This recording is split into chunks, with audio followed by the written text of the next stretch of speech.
Kalau nggak dihina dulu, mungkin kami nggak akan ada di titik ini. Ya betul, dihina we. Dengan hook yang seperti ini nanti aku akan jelasin semuanya. Hai we, kembali lagi dengan aku si pejuang recehan. Mungkin terdengar kasar, dihina ya kan we, tapi ya begitulah realita kehidupan yang sebenarnya.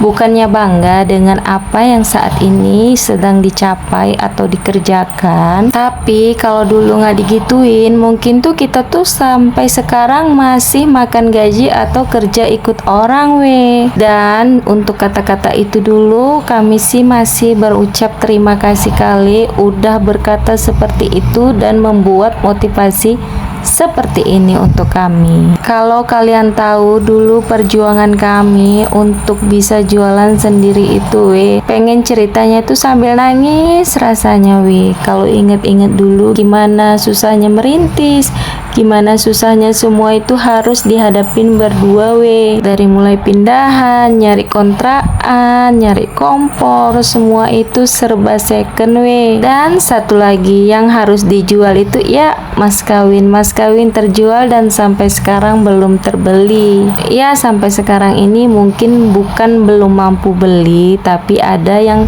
lebih penting untuk dibeli. Begitulah ceritanya. Ada yang bilang ya kan belum tahu susahnya gimana tuh kata-katanya itu ya. Pokoknya intinya tuh sampai jual mas kawin ya kami udah ngerasain semua susahnya, gimana mulai dari nol, bahkan kereta juga terjual apalagi aku yang nggak punya basic jualan, nggak pandai apa-apa sama sekali, nol waktu itu, tahu gimana buat sayur risol, nggak tahu buat risol, dan pokoknya itu bener-bener nol. Pokoknya itu belajarnya ya setelah merintis usaha sendiri ternyata tuh kita bisa. Usaha kita memang masih kecil, tapi aku bangga dengan usaha yang kami bangun bersama. Dari usaha ini kami bisa beli apa yang kami mau, kami bisa makan apa yang kami pengen, dan ya bisa membeli apa yang kami inginkan selama ini.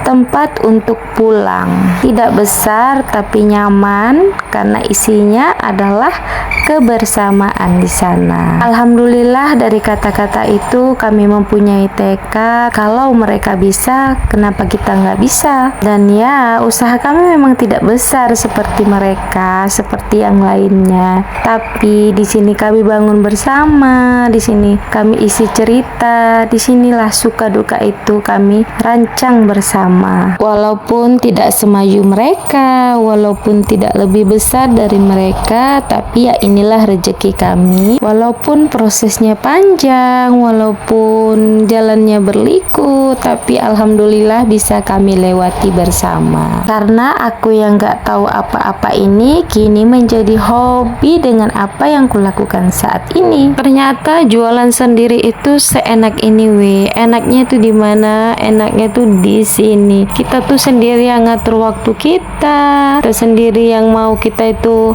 buka jam berapa, kita tuh yang ngatur sendiri libur kita, dan ya penghasilan kita nggak bisa ditebak, hari ini bisa banyak, besok bisa sedikit. Ya begitulah enaknya berjualan ini ternyata Dan dari usaha recehan itu akhirnya kami bisa buka usaha satu lagi, yaitu kedai warung sembako ini yang kami buka sekitar 2 tahun ini Sampai di titik ini juga nggak mudah, banyak air mata, banyak suka, banyak duka. Kami udah pernah coba juga usaha gorengan dan buka 2 cabang, ternyata itu nggak kepegang karena tuh kesulitan di anggota, dan akhirnya karena faktor kasihan melihat anak, ya dengan nekat kami buka usaha ini dan alhamdulillah bisa sampai sekarang dengan modal nekat dan bismillah, dengan modal yang pas-pasan. Ya kami beranikan diri karena kalau nggak dicoba ya kita nggak tahu hasilnya. Ya alhamdulillah bisa bertahan sampai saat ini walaupun masih kecil. Kami bangga dengan apa yang kami capai saat ini. Terima kasih buat hinaan dulu yang udah buat kami sekuat ini.